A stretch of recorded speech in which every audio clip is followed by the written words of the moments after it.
आजकल जिस एरा में हम जी रहे हैं ना, वहाँ पर कैफीन का तो बड़ा ही बोलबाला है। आपकी पहली सुबह से शाम तक ये कैफीन आपके इर्द गिर्द जरूर मंडराती रहती है। कैफीन के नाम पर ना जाने कितने ब्रांड्स अर्श से लेके फर्श तक पहुंच गए हैं। अब तो सिर्फ ये गर्म पदार्थ पे ही नहीं, बल्कि अब तो ठंडक का भी एहसास दिलाने लगे हैं। ऐसे आपके घर से लेकर आपके दफ्तर तक, कैफे, रेस्टोरेंट तक हर जगह पर देखा जा रहा है, क्योंकि ये अब मात्र एक पदार्थ नहीं बल्कि ये चाहत और एक इमोशन बन गया है।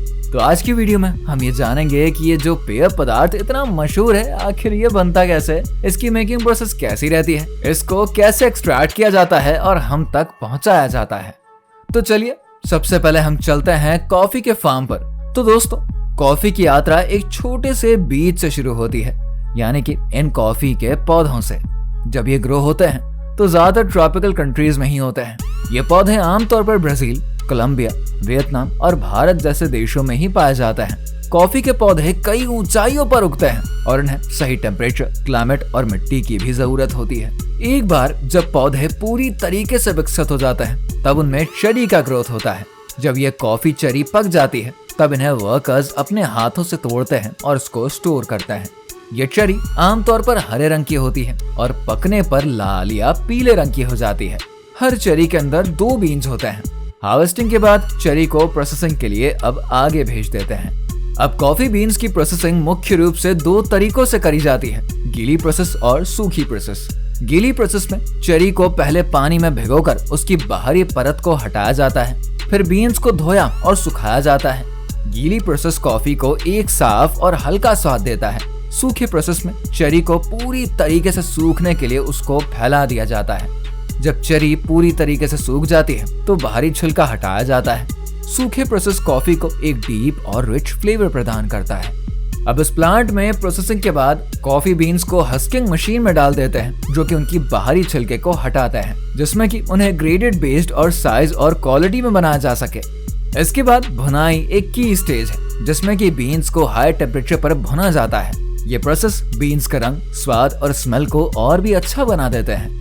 भुनाई की प्रोसेस कई स्केल्स पर जाती है, लाइट, मीडियम और डार्क रोस्ट, जो कि कई प्रकार की कॉफी फ्लेवर प्रोफाइल प्रदान करती है। रोस्टिंग के दौरान बीन्स का रंग बदलता है और उनमें तेल निकलता है, जो कि कॉफी के अरोमा और रिचनेस को बढ़ाता है।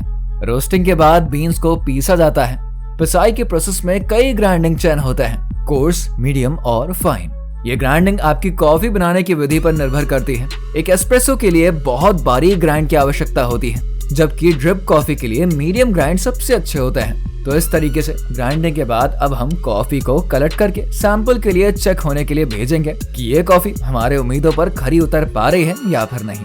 लैब में टेक्नीशियंस इन कॉफी को चेक करने के लिए 4 भागों में इसको डिवाइड करते हैं। सबसे पहले एक पोर्शन ऑफ सैंपल से वो कॉफी की कंसिस्टेंसी को चेक करते हैं। उसके बाद इसकी स्मेल, फिर कलर और सभी चीजों को जांच करने के बाद इन्हें आगे की तरफ भेज देते हैं।